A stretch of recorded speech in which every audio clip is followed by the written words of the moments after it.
snacks. What it do, snackers and snackers? This is your boy Gage. This is WHHW. Hey! What happened was, which is last week's news, which is over there somewhere. Lots to discuss. Lots to discuss. Hook me up. Number one. I give you Xbox Live and I place it on your Switch. So, there was a Nindies Direct this week, and while there were tons of games that were talked about, including the Cadence of Hyrule, which is like the Necromancer game, is gonna have Link and Zelda.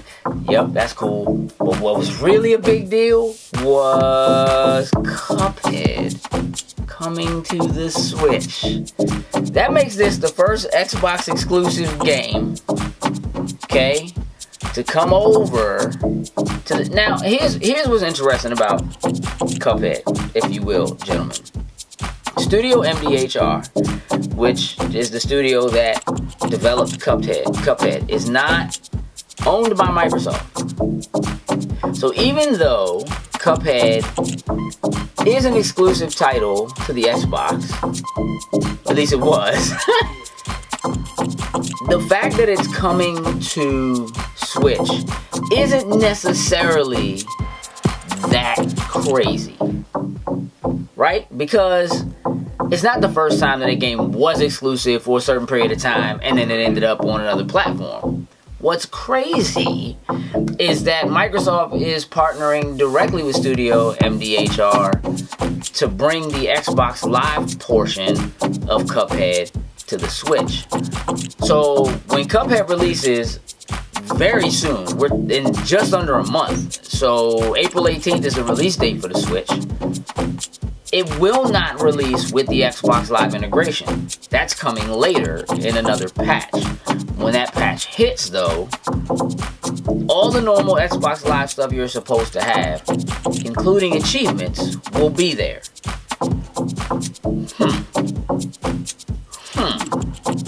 So this was something that was announced during the Game Developers Conference, GDC, which happened to be going on last weekend. There was a lot that happened there. There's definitely more to talk about. But again, this is one of those things that's kind of been on the horizon. We've been trying to figure out what is Microsoft's play. And it really does seem to be play the games that you want wherever, right? I mean, would y'all agree? Are you shocked at all that Cuphead is coming to the Switch? Nope. You're not shocked. Why aren't you shocked? Because I was thinking about Game Pass coming on there. Cuphead was the first thing that popped up. Well, sure. But here's the thing. Is Cuphead part of Game Pass? I didn't think it was. No, sir. No, it's not. For some reason, Cuphead was the first game that popped in my head. See, Ori and the Blind Forest is the first thing that comes to my mind, which is part of Game Pass and is a Microsoft Studios game, meaning that it will release day and date, like the new one will release day and date. Ori and the Will of the Wisps. I like saying that.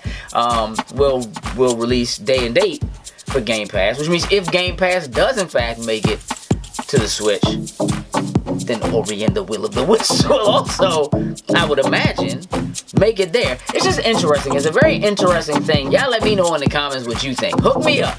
Number two. Alright, listen. We've been talking about this for like 2 years, it feels like.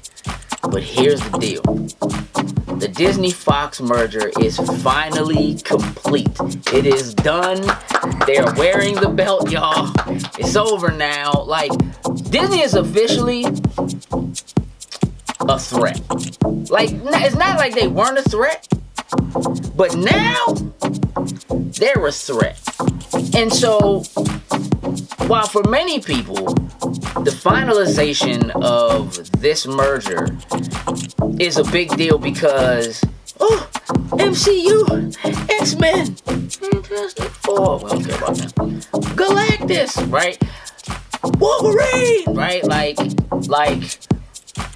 what the implications are for what can be done with the MCU, notwithstanding. Leave that in. Notwithstanding, because it's a big deal, I kind of want to go over. I was having a discussion with some of the guys last night, talking to Click, talking to Baker, we were just rapping. I was like, I don't think people understand what this really means, because it's not like Disney is just getting its characters back from Marvel. It's getting Fox's properties, sir. It's getting their stations, FX, FXX. Like, the only thing they're really not getting is like their sports network. And so what that means is, just walk with me now as I read this list to you. Jokes, if it so moves you, you can put a list. Put a list? Maybe in front of them. I just want, whatever. It doesn't have to be pictures. They can read it if they want to. But I want y'all to just think about some of what it is that's happening here. Fox would officially have Rio, the Ice Age franchise, Aliens, Predator, Die Hard, Planet of the Apes, The Simpsons, Futurama, Family Guy, Avatar. That's the tip of the iceberg. That's just the tip of the iceberg. Fox has its hands in so many properties. Like, Fox actually produces This Is Us for NBC. There's a lot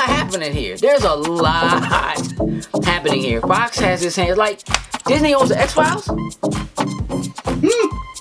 Interesting. What is Disney Plus really gonna be like?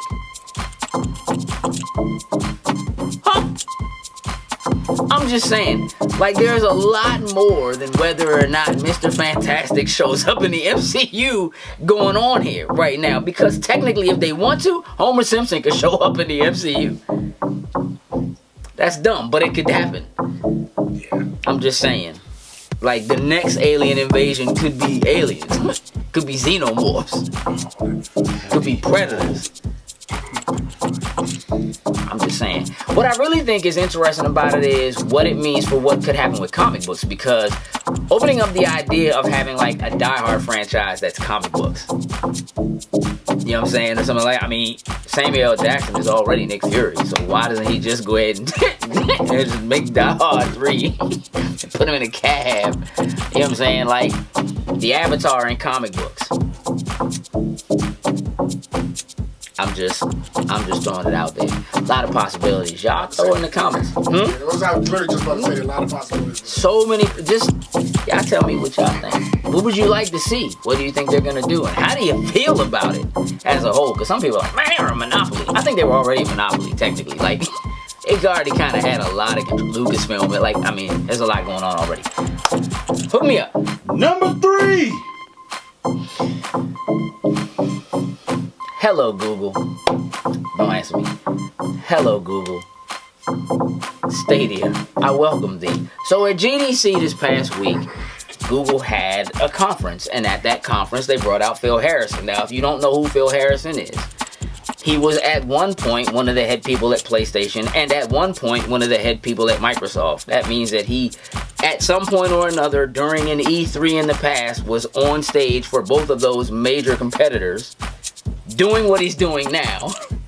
Specifically, though, this time he's doing it for Google. And he was announcing what Google's video game platform is. And it is called Stadia. Now, this is different from everything else in that there is no box. There's no console. Basically, Stadia runs on YouTube and allows you direct access to games over the internet to stream simply with the click of a button, like a YouTube link, like a regular link. There's all kinds of other stuff that they talked about that have to do with this, but this seems to be a big deal, not just for gamers in the way that they play, but also for developers in the way they develop, and where people can reach them and their games, but also for streamers and influencers. There's a lot to unpack with what's going on with Stadia, and we'll get more information in the summer. We don't know if that means E3, but we know that Google has its own conference that it does every year, and that's in like May, so we'll probably get some information there, and then maybe some more at E3. What we do know is that the platform is scheduled to release this year, sometime in 2019, so I'm imagining that they'll make it available. They'll probably do another stress test or beta of some sort, use a different game besides AC Odyssey, which they did a test for it last year in Google Stream Test, which went really, really well. We'll probably see something at the end of the year, closer to the holiday, is what I'm thinking. But it could be sooner than that. They might do something in May and at E3 just be like, oh, nah, go play.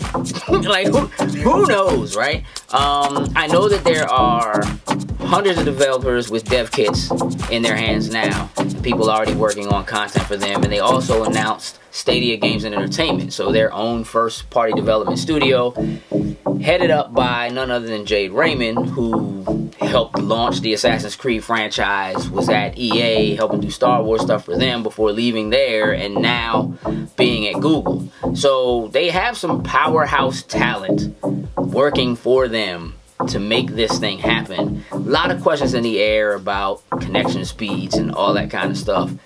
We're going to talk about that when we sit down and do cutscenes. So if you want more information and kind of want to hear more of how we actually feel about it and what we think is going to happen, you definitely want to watch cutscenes this week. So make sure you do that. Now, in order to do that, what you want to make sure you do is you like, share, you subscribe, and you hit the ding-a-ling bell.